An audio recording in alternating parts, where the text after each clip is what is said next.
Are there chocolates? Are there chocolates? Oh, there's a special gift for you. Thank you. Thank you. That's really kind.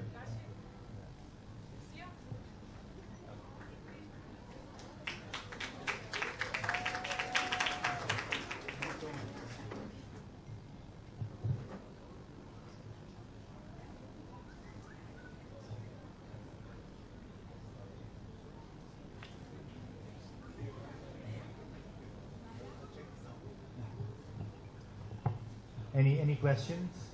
We're taking questions from the audience, and then we can also take questions from the media.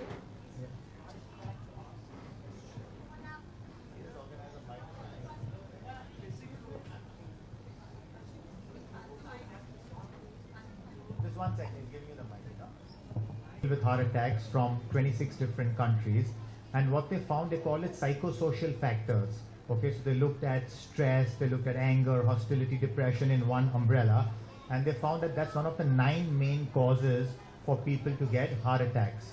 The unfortunate thing about stress is that you can't measure it. I can measure your cholesterol and say it's 200. I can measure your blood pressure and say it's 120/80. I can measure your sugar and say it's 150, but I can't measure stress. So there's very difficult sort of correlated. The other important point is people deal with stress differently. So living in a city like this, stress is part of our life. I'm sure for most of you to reach here at 6 o'clock in the evening was stressful, right? So stress is part of normal life. It's when stress becomes distress, that's when it becomes a problem. And people also deal with it differently. So let's talk about an executive kind of a person, a white collar worker. The stock market falls by 500 points. He's all stressed, he cannot sleep. But the guy who is, working as a class 4 employee in that same office, the stock market doesn't cause stress to him. But if he ended up losing 50 rupees or 100 rupees, he might not sleep that night, while the executive wouldn't have a problem with that. So people handle stress differently. So stress is not bad. Stress makes us perform. Okay, when we had the fight or flight, in the olden days, the ancestors ran away from lions and tigers because of stress. So stress is not a bad thing, but when in excess, it does affect all body parts. So yes.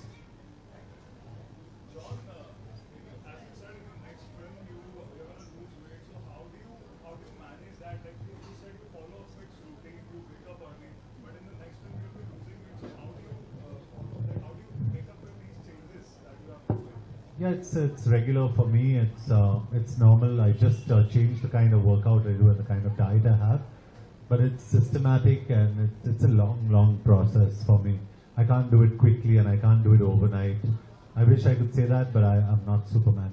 So it takes me time, but I increase my cardio, I increase the time I run for, stuff like that. So it's just regular. I mean, I could sit here and talk about it the whole evening, but it's just about lifestyle. Is used as a seat of emotion. Actually, the heart is not really in that sense. Its function is just to act as a pump of blood. The heart is a very simple organ. It's not complex like the brain or the kidneys or the liver. But still, over the years, you've got this thing about the heart, occupying a big space in someone's mind. So when you say the person's weak-hearted and they get scared of situations, that really isn't anything to do with their heart. They're just more psychologically scared. So it's their mind which is really weaker than their heart. In fact, yes, I know this lady, she's got yes. So actual weak heart is when the pumping capacity of your heart, when that gets reduced because of a heart attack, that's when we call it a weak heart. So it's not psychological.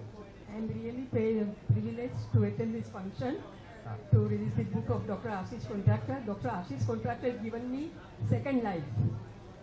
He's telling this point when I become sick in 2011. I know when I touch 160, when I touch 165, I know when I'm going down to 130, I know when I'm really down to 80, 85. So it's also because of years of training, I've understood my body, I know where I'm meant to push till. But I think it's important because I think it's important that you do. In my books, correct me if I'm wrong, but I think it's important because even working out and losing weight or gaining muscle, etc., is a very scientific process. For example, some people like me, if we, or in general, if I run above 165, I'm burning muscle. If I run below 130, I'm wasting my time. But if I'm running between 130 and 165, I'm probably burning some amount of fat. And it's different for each person. So if it helps you regulate what you're doing, and that's what actually interval training is about.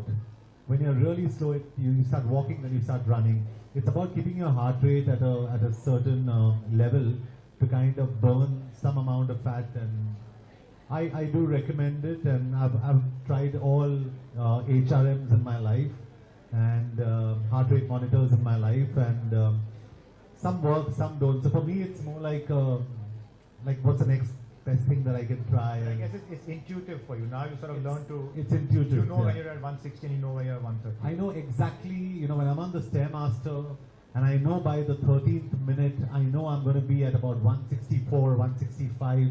I literally know Really? my heart rate exactly. But it's also, like you said, it's intuition and it's understanding your body. So I've got used to it. But that's so important to be in sync with your body. I think that's, from both of you, that's what we have to take away from here. Any more questions? Yes, Yes. I would like to introduce myself as one of the patients of Dr. Contractor. Welcome. For pretty long, 14 years. I was detected with a blockage, and when I went to the hospital, I think he gave what encouragement and what regime, and that helped me not getting operated, not having stent, and still I'm running myself. For 14 years I am going to a cardiac rehab, and only because of his inspiration. And when I saw this book, I have sent it to almost 15 people, saying that you should follow this, and then your life can be better. Thank you very much, sir. Thank you. That's probably the best testimonial coming from Auntie and coming from you, sir. Auntie, you said that he held your hand and he made you, and you're thin. I need to hold your hand because I need to lose weight now. So I'll hold your hand. That 160 zone might be exceeded. All right.